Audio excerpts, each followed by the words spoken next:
Hello all of you little demons, Jules here for WhatCulture.com, and today I want to talk to you about comic books that broke all the rules. Now, we all know that comic books sell when they've got scandals, and while a lot of comic books are regulated if they're in the mainstream, when it comes to the ever-present independent comic book industry, my god, do they barely adhere to any rules at all. Indie comics have given readers, well, pretty much every horrible dark fantasy that they could ever possibly want. But even the mainstream sometimes doesn't always play by the rules, so let's take a look at 8 of them today. Because I'm Jules, this is WhatCulture.com, and these are 8 comics that broke all the rules. Number 8, Demon in a Bottle, 1979. When it became clear to Stan Lee and others that there were some rules that the publisher could break concerning drug addiction, the focus shifted to a more widespread problem: alcoholism. Tony Stark was featured in a multi-issue story arc called Demon in a Bottle, which focused on his alcohol abuse. This story is one of the most groundbreaking of all, even more so than Green Goblin Reborn. In that comic, a non-superhero character dealt with his demons, but here, in Demon in a Bottle, one of the most powerful and influential superheroes showed us that he was just as human as the rest of us. He had to resign as Iron Man because of his drinking, and the story explored how alcoholism tore apart every aspect of his life, leading him to hit rock bottom. The books featured the CCA seal, but they definitely broke the rule regarding alcohol abuse. Still, Marvel seemed to get away with it, and it had a lot to do with how well the story was written. Alcohol was truly shown to be the demon in Tony's bottle, and while he was already a hero before his drinking problem, he proved how much of a hero he truly was by overcoming it. Number 7, DC's partial abandonment of the CCA, 1984. When it came time to publish the Saga of the Swamp Thing number 29, DC opted to completely abandon the CCA seal, and in its place, the new DC, There's No Stopping Us Now.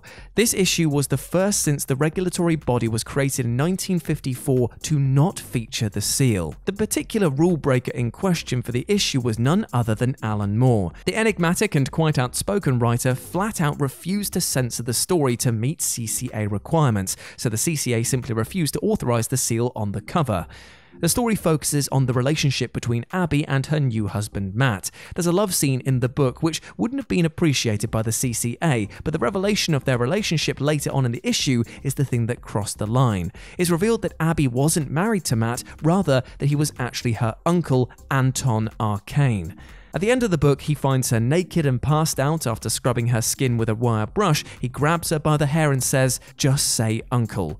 Despite the clear breaking of the CCA rules, DC stopped submitting issues of Swamp Thing for seal approval after this issue. And you know what? Weirdly, it and others that followed received a major sales bump without the seal. Number 6, NORTHSTA'S Coming Out, 1992. These days, it's not uncommon for LGBTQ+ people to be out and open about their sexuality, and gay marriage is legal in practice in various nations around the world. Of course, it wasn't always like that, and many Western nations around the world criminalized being gay. The first mainstream comic to acknowledge a character's sexuality was actually Alpha Flight number 106. This was a groundbreaking issue, and yes, it broke a lot of unspoken rules in society at the time. The book was published in 1992, and it touched on some really serious issues. In this issue, NORTHSTAR adopts a baby who has AIDS. While defending the child, he also comes out. What was so effective about this coming out was how simple and declarative it was. While fighting a man who wanted to kill the child for its infection, NORTHSTAR yells, "Do not presume to lecture me on the hardship homosexuals must bear.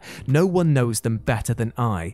He then explains that his sexuality isn't anyone's business, but he follows simply with, "I am gay." It's a great moment in comic book history, and while it did break a rule which should never have been put in place, it also helped establish homosexuality in mainstream comics, which is a trend that continues to this day. Number 5. Everything created by the inimitable Robert Crumb, 1965 to the present day. Ask anyone about the world of underground comics in the 1960s and one name above all would be spoken. Robert Crumb began working on his particular style of comics in the 1960s as a founder of Zap Comics, the first widely successful underground comics publisher. Crumb's work was driven largely in response to the limitations placed on the mainstream in 1954, and his analysis of the counterculture movement resonated with people looking for something nothing out of the ordinary. His books contained overt sexual themes, which included everything from anthropomorphic animal sex to scatological pornography, which is clearly going to be against the mainstream so-called rules.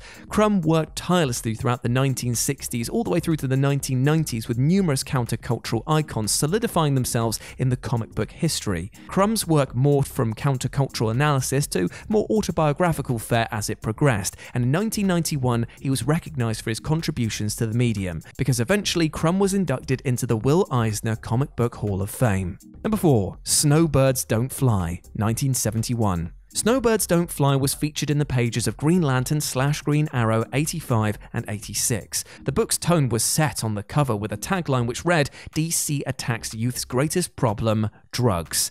In the story, Green Arrow runs into muggers who shoot him with crossbows oddly loaded with his own arrows. When he tracks them down with the help of Green Lantern, they find that the muggers are junkies looking to get their next fix. But that wasn't actually the surprising detail of the group that shocked the readers. Because Roy Harper, otherwise known as Speedy, Green Arrow's trusty sidekick, was caught red-handed trying to shoot up heroin. Not only was a well-known superhero doing drugs, but he was a child to boot. The books dealt with the dangers of quitting drugs cold turkey, the reality of overdosing, and the warning that anyone could fall victim to becoming a drug addict. Number 3. Enter the Fantastic Four, 1961. Just about every comic on this list broke a rule that was either codified by a regulatory body or one that was generally understood by society. The Fantastic Four #1 didn't break either of those, and what it did was so much more impressive and revolutionary. It changed comics forever. Now take a look at the cover for a moment and consider what is actually being shown. 4 people are fighting a monster emerging from the ground, and each have a caption explaining their powers and how they might be able to help one another fight the beast.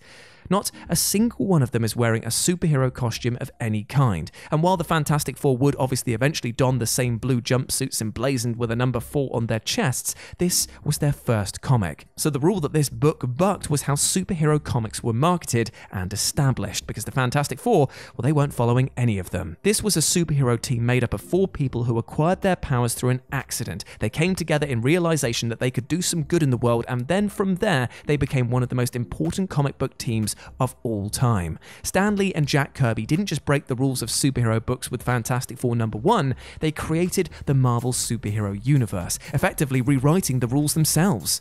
This makes it one of the most important books ever published by the company. Number 2. EC Comics, 1953. In the history of comic book publishing in the United States, no publisher faced more scrutiny and censorship than EC Comics, and they were popular from the 1940s through the mid-50s. Unfortunately, EC became defunct in 1956, and it was entirely due to the founding of the Comics Magazine Association of America, which enforced the CCA. EC was hit immediately for pretty much everything that it published, which broke nearly all of the rules the CCA was trying to impose, and it started on the cover of each comic. The CCA wouldn't allow for the words horror, terror, or weird to be featured on the cover, which automatically killed nearly all of EC's books. One of the most contentious comics EC wanted to print was Weird Fantasy number 18 in 1953. This book contained a story called Judgment Day, and it was opposed by the CCA because the main character was revealed to be black at the end. I know, it seems absolutely mad to read about it now, doesn't it? Ultimately, all but Mad Magazine were pulled, and as a result, EC Comics became defunct.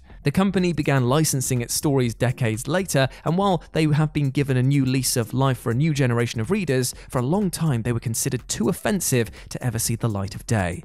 And number 1, La Vida del Che. While all of the comics featured on this list broke a rule of some kind, at the end of the day, the frustrated writers and artists went home to fight another day. The same cannot be said of Hector Westerheld, the man who published La Vida del Che. At the time, Westerheld was widely regarded as Argentina's greatest comic book writer and publisher, but as the 1960s progressed, he became more and more political. His real problem began when he published Che's Life, as it was a biography of Che Guevara, an Argentine Marxist revolutionary whose image has appeared as a symbol of various counterculture movements since the 1960s. By 1976, Argentina underwent a military coup, and Westerheld and his family became affiliated with the banned anti-government group, the Montoneros. At this time, he began working on a new story critical of Argentina's new leader, but it was his biography on Che Guevara that brought about his eventual downfall. At the end of 76, Westerheld was arrested along with his 4 daughters, and they were never seen again. An Italian journalist investigated his fate years later and was was allegedly told by a government official we did away with him because he wrote the most beautiful story of Che Guevara ever done. Well, that's pretty sobering, isn't it? And there we go, my friends. Those were 8 comics that broke all the rules. I hope that you enjoyed that, and please let me know what you thought about it down in the comments section below. If you want to chat to me further, you can do so over on Twitter at RetroJ, or you can swing by Live and Let's Dice. It's my personal board game channel where I stream every single Wednesday and Sunday. As always, I've been Jules. You have been awesome. Never forget that, and I'll speak to you soon.